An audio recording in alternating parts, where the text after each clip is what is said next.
Hello, guys, and welcome back to Joe's Ventures. And today we're going to be doing another episode of our Planet Zoo Mod Spotlight. So this will be part 143. So definitely getting up there with a lot of different parts.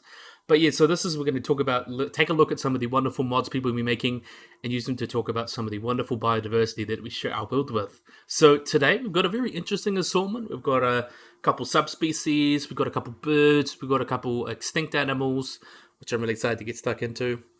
So we're going to be starting off today. This one was done by DS, relatively new mod on the scene. I think this is their first mod. We have got the Chestnut-mandibled Toucan. So really interesting animal here. Also known as the Swanson's Toucan, is actually these guys are a subspecies of the yellow-throated toucan. And they breed from eastern Honduras to northern Colombia to western Ecuador. So quite interesting there. So there were names. The name was kind of considered to commemorate the English ornithologist and artist William Swanson, and since 2009 they've been considered as a subspecies of yellow-throated toucan. So, like other toucans, you can see they've got that very big. Is it an adult there? Let's see if there's an adult there. No, that's an adult. You can see that they've got the very big beak, the very large bill. So males are typically about 56 centimeters long, while females are typically a little bit smaller, about 52 centimeters. And weights typically range between 599 to 746 grams, or between 1.3 to 1.6 pounds. So the sexes are typically quite alike in appearance, mainly black with maroon hints, and then also you can see the face and breast are actually a bright yellow, and there's like a little bit of green around the face there, and also there's a little bit of blue on the feet. Their body plumage is actually quite similar to the smaller keel-billed toucan. That's the stereotypical toucan you think of. But their build pattern is quite different. And you can see that the chestnut bills, because there's a bright yellow on top and the maroon at bottom, looks like a chestnut. So that's what kind of gets the name from. Juvenile birds, as you can see, are a little bit duller in coloration. Particularly with response to the bib, the red border, and the lower mandible. And they're typically fed by the parents for several weeks after the nest. So let's look at the one over there. Look at you, really cool. So that's a bit of variation there. Really awesome. Oh, that's not what I wanted to do.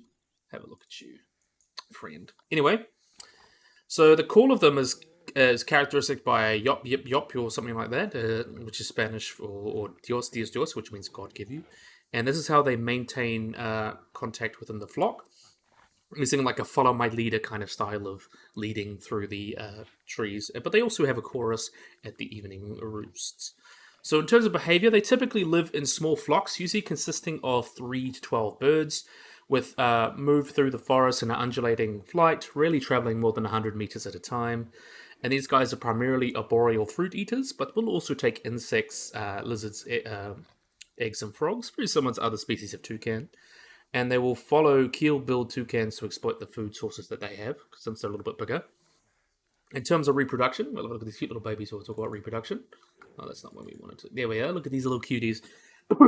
So anyway, these guys are a resident breeder of most lowland forests, with 2 to 4 white eggs being laid in a unlined cavity high in the decayed section of a living tree, occasionally in like an old woodpecker nest or in a dead tree.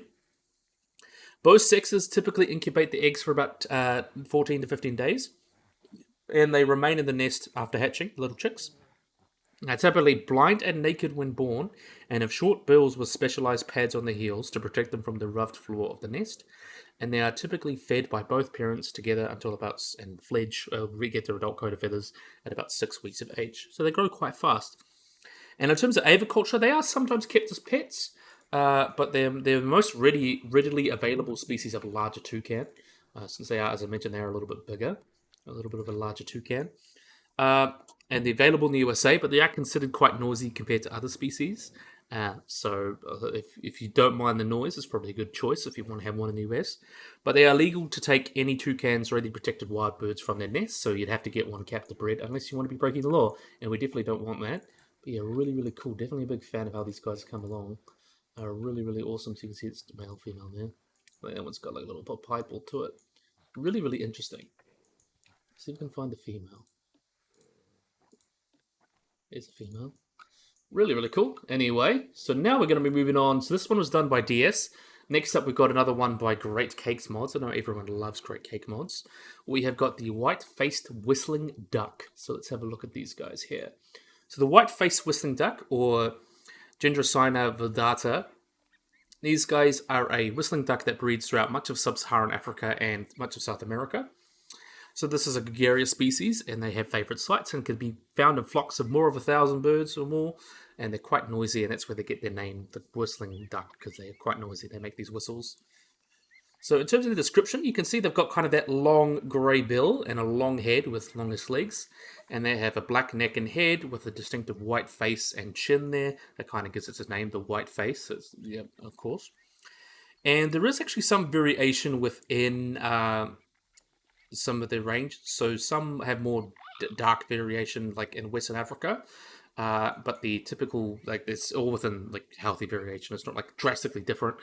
But in terms of their body, you can see they've got like brownish or black feathers, and their underparts are kind of with white barring, as you can see on the flanks. And the neck, as you can see, like a chestnut color. And males and females typically have a similar plumage, but the babies, you can see, more typical like little baby adults, but they just have a much less contrasting head pattern.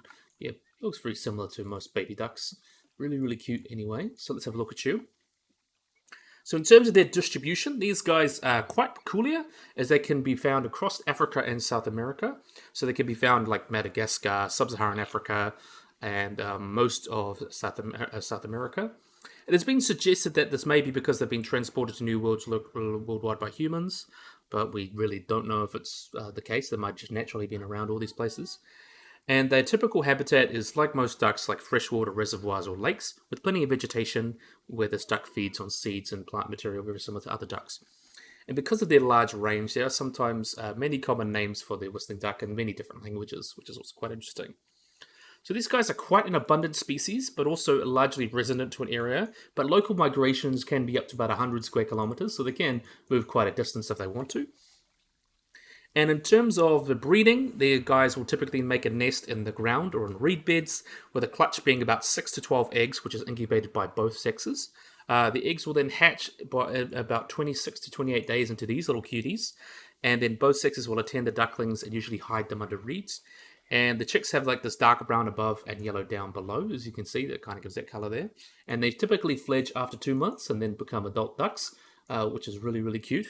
And in terms of conservation, they are considered least concern, so they're quite common, and they are protected under the Agreement of the Conservation of African Eurasian Migratory Water Birds. So it applies to these guys. So they are protected under law, which is very, very good. And they're definitely very, very cool animals. Definitely love these guys. And look at all these cute little babies. Really, really love more ducks. I love seeing much more ducks and more animals, of course. Definitely a big fan. So, next up, we have got by Gushy Gore, who's done another really, really awesome mod. We have got the red-legged Sima. So, like a little mini terror bird. And look at this really cool guy. So, the red-legged Sima, also known as the crested Caramia or the crested Sirima. These guys are predatory terrestrial birds in the Sirima family Gullidae. Cameridae includes the uniforms, which is the whole group, which we'll talk about. So, in terms of their taxonomy, as I mentioned, they were described in 1766 by Carl Linnaeus as Palamelda cristata, but they've been changed to Caramia cristata. And the specific name kind of means crested or plumed or tuft, so that's where it gets its name from. And the name comes from the Portuguese Saraima, which comes from the Tupi word that means kind of crest, raised crest. So that's kind of what it means. So a decently sized bird. They are quite large. They get about 75 to 90 centimeters long, or about 30 to 35 inches, and weigh between 1.5 to 2.2 kilograms, or about 3 to 4.9 pounds, with long legs, necks, and tails. Typically, males are on average slightly larger than females, but they have this grayish-brown plumage, finely barred and vermiculated with dark brown and black, pale brown on their heads and breast, white on the belly, and white on the belly. And they do have, like you can see, these kind of bands on their tail feathers. And they have a reddish beak with like a really long salmon colors on their feet, where they get the name red-legged Sima. You also got yellow eyes, and you can see those soft feathers actually occur from the base of the bill to form that kind of shaped crest that gives them their name so oftenly.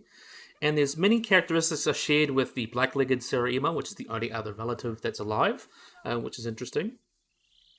So in terms of, as I mentioned, they kind of live in distribution. They live mostly around central and eastern Brazil, Paraguay, eastern and southeastern Bolivia, Uruguay, and northwestern Argentina, and found at elevations up to about 6,600 feet, or about 2,000 meters. And they typically prefer grassland habitats to any others, though they like to inhabit lush meadows near rivers. They will not readily move into wetlands or crop fields. They tend to prefer fairly dry and semi-open areas with thorny scrub and semi-arid woodlands and ranchlands, and hilly grasslands as well. They do prefer. So they're very typical of the Cerrado and the Chaco areas. So they very much like those areas. In terms of their behavior, they are wary of people, very territorial and diurnal birds. So generally they are sedentary, so they don't move around too much, but they will do temperature-related migrations. They're typically seen singly or in pairs, but even been seen up to groups of about 4 individuals, which includes, of course, families. Where's the other one there? Must be a few here. There they are. And that includes, obviously, of course, their families. They usually walk on the ground and can run faster, much faster than a human in this habitat, and can will fleet a car on foot at speeds of about 25 kilometers or about 15 miles per hour before flying.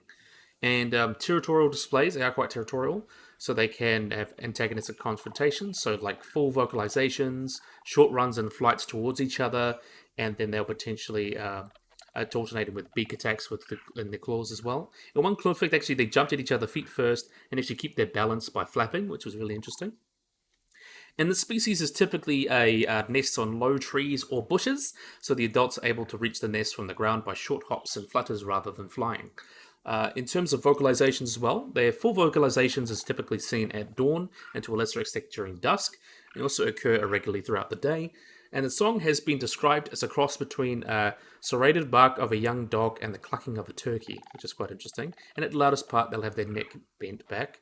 And the sound can be heard from several kilometers away, since they probably use it for marking territories as well. And they do have a couple sections to their voice, which is quite interesting. They have a very interesting song. In terms of diet, these guys are omnivores, but eating prey relative to their abundance. Diets consist mainly of arthropods, so like grasshoppers, beetles, ants, and spiders. Also insect larvae, lizards, amphibians, snakes, rodents, and many other types of small vertebrates. But they will also eat wild fruits, tree gums, and corn.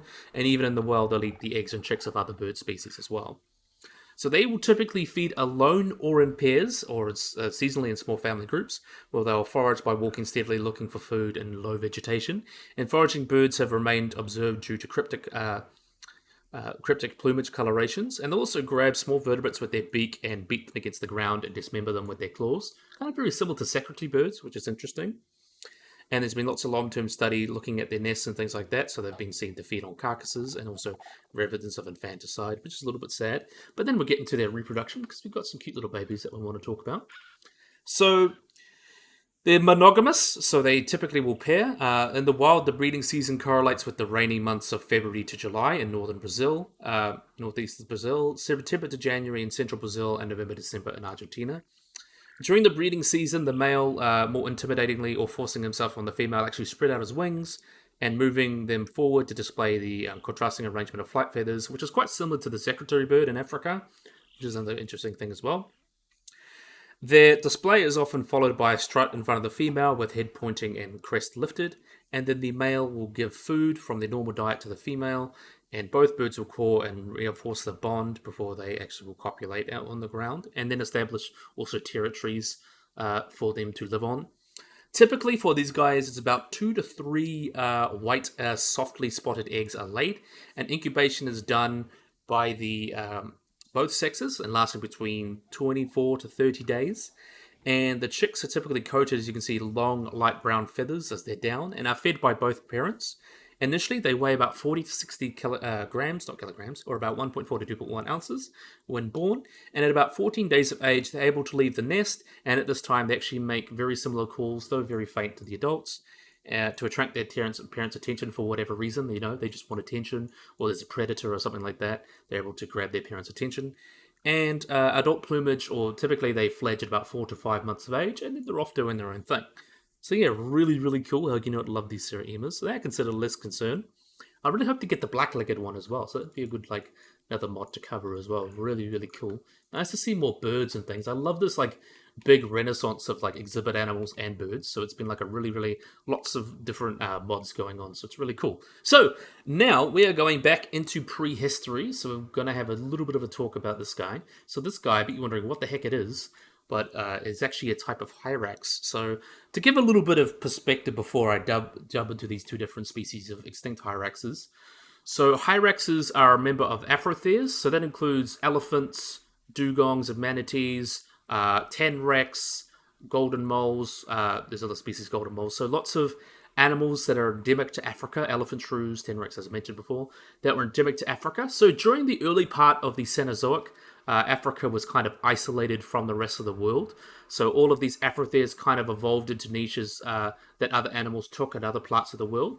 So hyraxes were actually kind of really good mid-sized to big herbivores. So a lot of them took the niches that things like hippos, gazelles, rhinos, cows took in Africa before they actually managed to get out of Africa and into Europe and even into Asia, which is quite interesting.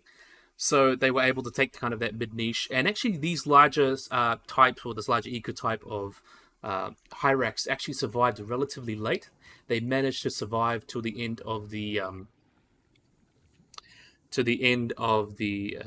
Ice Age, or beginning of the Ice Age, so about the early Pleistocene. So they actually did quite well comparatively. So that's when they finally went extinct, and then left us with the modern types of little rock hyraxes, which are actually pretty specialized. But yeah, hyraxes used to be much more diverse, especially in Africa and certain parts of like Eurasia as well. So they were a bit more successful than a lot of people think about, which is quite interesting. But what's really cool is that this species as well got to about 150 centimeters long, so about 1.5 meters long, 70 centimeters high, and weighed about 80 kilograms, so quite big. And they lived during the late Pleistocene or late Pliocene of about 3 to 2.5 million years ago, and lived in eastern Georgia, which is the Transcaucasia, so about the Caucasian Mountains. And a very large member of their family as well. And they're quite distinguished by their large size. They've also got small eye sockets that are also raised, so they're actually very ecologically very similar to a hippopotamus in that regard. So they're believed to be semi-aquatic, and these rays will allow them to look out on the water for potentially predators or fights or things like that. Also, as well, they seem to have very short, very high, and very short nasal bones. They may have had a small proboscis, but maybe most likely just like big lips. Were very similar to hippos, being able to to grasp things as well. So it's really interesting. And their eyes are quite set back on the skull, very similar to hippos. So you can see superficially, they do very much look like a hippo. And these eye sockets over the temple indicates that these guys probably used to hide under water, and they probably lived like hippos, like grazing on land and then kind of ducked into water if for any danger or any sort of variety of that. And a lot of these also show two habitats being, that semi-aquatic river lake habitats, or those along swampy bushwoods and forests. So very similar ecology to modern hippos in that regard. And it just shows how the hyraxes, even though the modern versions we think of them are the little ones that like to climb on rocks and scream and stuff like that, in the prehistory, especially in the later parts, they did occupy a very much variety of niches that are filled by other species today, which is really, really interesting. It shows how much isolation on a continent can create really, really interesting animals. Really, really cool. And we'll have a look at the baby. Look at this cute little baby, little friend, the little guy. I'll let you have a look at the little guy. So this species itself is called KB Hyrax calcathesis. As I mentioned, got about 150 centimeters long. One of those kind of really interesting. The main way to tell it apart is kind of that really interesting kind of hippo-like face of it. But it's actually not the largest of the prehistoric hyraxes. We're going to actually cover that next. So the next animal coming is Titanohyrax ultimus. So that's the species. There is a few species within the genera, but this is kind of the largest one that we know about. Is this the big one? Yeah, this is the big one. So this is quite a big guy. So it's the same family. It lived from the early Oligocene to early Oligocene, or Eocene to Oligocene. And it was found, it's said to be about 1.5 to 2 meters in length, and about 900 to 130 centimeters in height, and between 23 and 600 kilograms. So up there with like a small Sumatran or Javan rhino, so very big animals. And the largest representative is believed to be up to 1,000 kilograms of weight. This is Ultimus, so up to a ton, and potentially even over a ton. So up there with like small rhinos, like Sumatran and Javans, which is quite interesting. So the extinct genus, they come from the Eocene to the Oligocene, so quite a bit older. These guys are from the Pliocene, so there's actually a genus as well of these kind of larger hyraxes that's called Proscythotherium, which actually survived in China up until the early Pleistocene. So they did last actually quite long and only went extinct relatively recently. So that's quite interesting as well. So specimens of this species as well has been discovered in Algeria, Tunisia, and Egypt. And some species like this guy got to as large as a rhinoceros and they're poorly known. So they're quite usual, actually, because they have very interesting teeth. So they have lophocoelodont teeth that have teeth that are lophodont and coelodont, and full molliform molars and high cheek teeth, which is pretty weird for actually this species or these types of animals. And this suggests these guys were eating a lot of foliage. And it was first described in 1992 as the genus T. ultimus from the early Oligocene of the Jebel Qatari Formation in Egypt. And its author describes it extremely gigantic, as it's large as considered large of all the hyracoids known. Estimated to be between about 600 to 1,300 kilograms, so up there in size with a small rhino. And known to, and the smallest species is actually T. tentulus, which is about 23 kilograms. So there's a lot of different variation within these guys, and are quite large, as you can obviously see.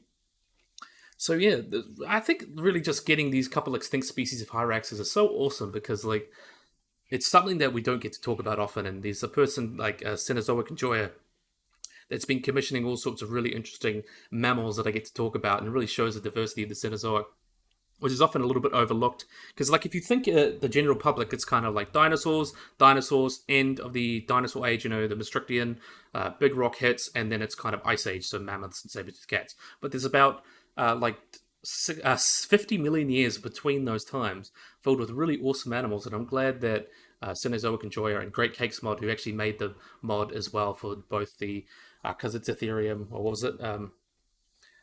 Carbodohyrax and Titanohyrax, giving them a little bit of love, which is really cool. So definitely a big fan. So next up, we have also got, this is also a little bit of apology. I've covered these mods before, but I actually got the wrong versions. So Gaboy thankfully pointed that out to me. So I thought I'd be nice and cover a couple of them again. There's 3 that I missed out. There's the Leway, the Sumatran leopard, and the Sumatran tiger. That'll be in part 144 next time, because I don't want to fill it up too much. But I'm really excited to cover these guys again. So thank you, good boy, for making these wonderful mods. And I'll make sure to show you updated ones in their full glory. So we're going to be talking today about the Kafule Leway. So the Leshways themselves, also known as the red Leshway or the southern Leshway or Cobus leche, are a type of antelope that live in South Central Africa, typically found in wetlands. So these guys are native to Botswana, Zambia, some Democratic Republic of the Congo, Namibia, and Angola, especially at the Kafule Flats, where this subspecies is found. And they are sadly considered near threatened. In terms of adult sizes, adult lechway typically get between 90 to 100 centimeters, or about 35 to 39 inches at the shoulder, and weigh between 150 to 50 to 120 kilograms, or about 110 to 260 pounds, with males on average being quite a bit larger than the females. And you can see they're golden brown with white bellies, with males typically being a little bit darker in color, but that does a little bit vary a bit between different subspecies. And these kind of large horns are only borne by the males. They're long spiral horns, that's a lyre shape.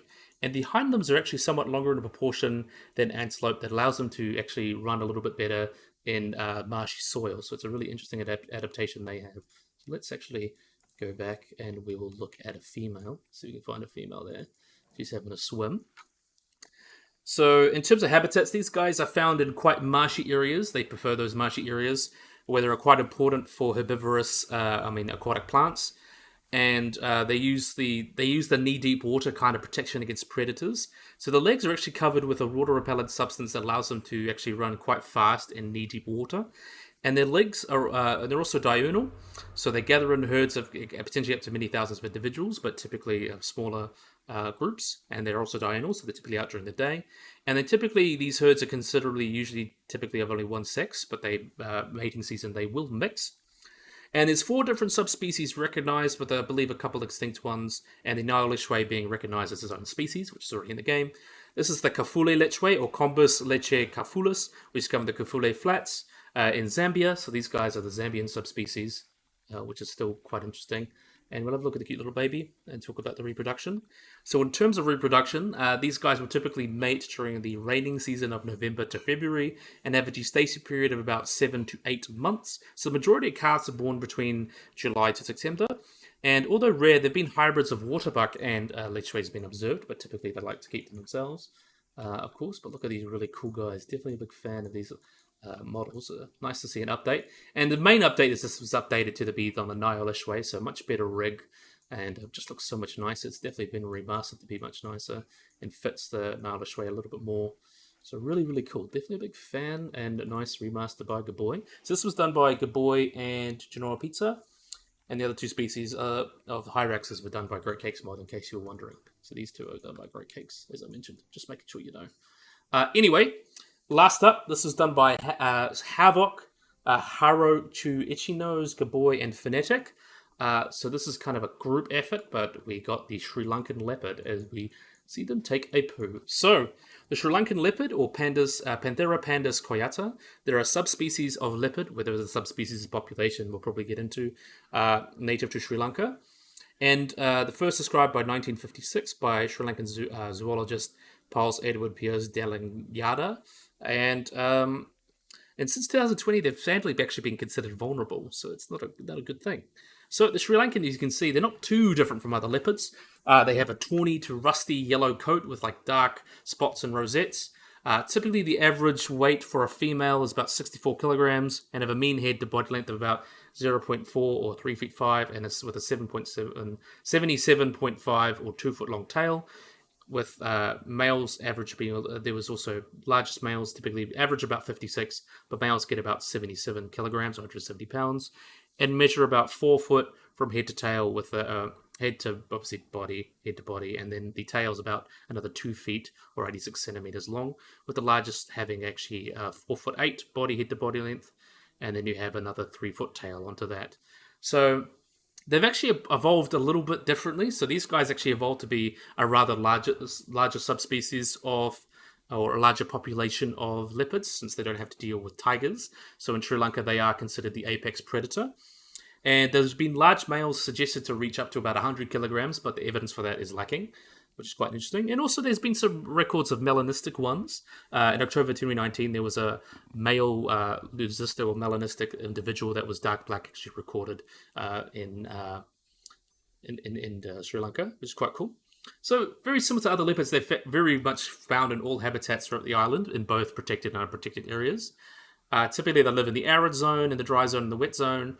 And also, they've been recorded in central hills, also in forest patches, tea estates, grasslands, home gardens, and pine plantations, and eucalyptus plantations as well. So they're pretty generalist. The environment doesn't bother them too much, as long as they, get good enough food. So in terms of their behavior, these guys are in other locations. They're typically solitary hunters, except with females and the young. Males ranges will typically overlap the smaller ranges of several females, as well as sometimes innate other males, although these core areas are apparent. They typically are active during and prefer hunting at night, but will sometimes hunt during dawn, day, and dusk, depending. They do not actually usually store their kills in trees, unlike a lot of other leopard populations. Because they're pretty much the biggest carnivore in the ecosystem, they don't have to deal with tigers and lions having to steal their kills, which is interesting. And in 2001, 2002, it was estimated to be about 12 mature individuals, or 21 individuals of all ages between 100 square kilometers, which is quite interesting. So quite a high density. So the Sri Lankan leopard typically hunts by silently stalking its prey until it gets within striking distance, and then it has a burst of speed to catch its prey, and then usually dispatches it with a single bite to the throat. And like most cats, they are quite pragmatic, but they're not very picky about what they eat. They'll eat all sorts of small mammals, birds, and reptiles, as well as larger animals. Preferred prey for these guys is typically Sri Lankan axis deer, is the most common prey. And they'll also prey on sambar, barking deer, wild boar, and monkeys, so quite generous in that regard. And we'll have a look at the cute little babies as we're over here. So typically, in terms of their birth season or peak, they don't really have one that is apparent, but they will give birth throughout the year. Typically, their lifespan is about 12 to 15 years in the wild, but can live up to about 18 and 22 in captivity. And they are live together with the Sri Lankan sloth bear, so that's another big predator that, well, not really big predator, but big animal they have to deal with, or Sri Lankan elephants and things like that. So typically threats, these guys are very similar to other species, but it's so localized because they live in such a small island. The survival of these guys is primarily threatened by habitat loss and fragmentation, along with human increased mortality as well. So they've killed people, killed by people either accidentally in wire snares, or potentially beset by other species, or as a result of livestock depletion and getting, like poisoning them. And they are also occasionally shot. It's believed to be since 2010, 90 leopards have been shot in Sri Lanka, shot by people in Sri Lanka. And these individuals were killed, 3 individuals were killed by snare traps in the Shaharanja conservation area, one of which was stuffed and displayed in the Curaçao Museum. As I mentioned, there was also a melanistic one found, and sometimes they get caught in those, which is a little bit sad. Of course, it is definitely sad because we want to protect these guys. But in terms of conservation, there is, because they're such a top predator and they can be a nuisance to people and things like habitat destruction, they're so reliant on large amounts of prey being around, and definitely they come to conflict a lot with people. There needs to be ongoing conservation efforts to protect them. And the Leopard Project, under the Wilderness of Wildlife Conservation Trust, founded by Ajala Watson and Dr. Andrew Kittle, working closely with the Sri Lankan government to help ensure that they protect the species. And also, they also undertake studies and try and find targeted work throughout the island to kind of engage people where the habitat's fragmented, or like teach people, educate, potentially, restoration when necessary, and things like that. But we'll have a look at cute little babies because they're a little bit more hopeful and really, really cute where this is occurring. And there is some in captivity. So in captivity, there's believed to be 75 captive Sri Lankan leopards. Within the European Endangered Species Program, there's about 27 males, 29 females, and 8 unsexed individuals kept. So yeah, very, very interesting, a really cool subspecies. And it's believed to be in the wild, as I mentioned, less than 800 mature individuals, and are probably declining because of people. But luckily, they are only just considered vulnerable. It's just some education and learning to live with leopards that'll really help their populations. They'll do fine, I reckon, because they're really cool. And leopards are really, really adaptable animals. They tend to do quite well in most places. But yeah, really, really cool. Love these guys. So, yeah, this was done by Havoc, Haruku, Itchy Nose, Good Boy, and Phonetic. So, got all those mods covered. So, yeah, it's a great one. Thank you, Great Cakes Mod. Thank you, DS. Thank you, Gushy, for the Sariba. And thank you, all the modders, for the also Good Boy and Genora Pizza for the Leway, and also the Sri Lankan Leopards. And all you guys, thank you so much for picking these mods. So, yeah, I really, really, really hope you guys have enjoyed this video. Hope you guys like and subscribe. Always remember to hit the little bell icon to get notified below anything. So yeah, if you guys enjoyed this video, hope you guys like and subscribe, and bye-bye.